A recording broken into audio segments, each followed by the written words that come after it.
What's up guys, it's Casey from Freefall Data Systems. In this video I'd like to show you how to use the speed tracker feature for SonoAlti and ColorAlti. Let's go ahead and start with SonoAlti.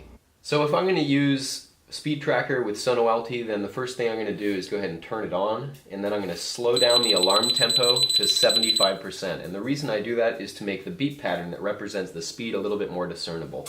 So you can see in this case 120 or 110 to 120 miles per hour would be represented by this.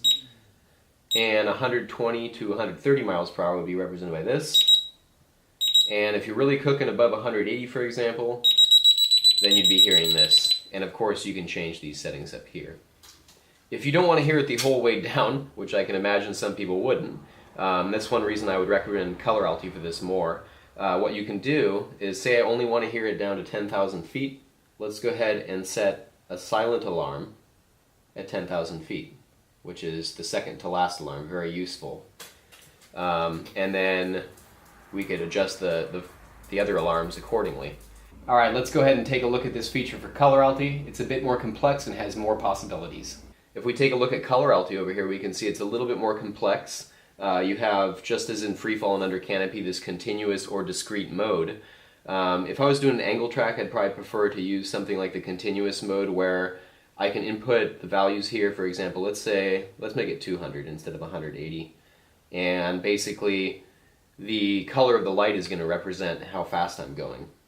And here again, you need to, of course, turn it on, first of all. So go into here, use speed tracker, and then we're going to have to set the freefall alerts, which take priority below the altitude in which we want to use speed tracker. So let's say I want to use speed tracker down to 8,000 feet, and then I'm going to have it go ahead and kick in as an altimeter.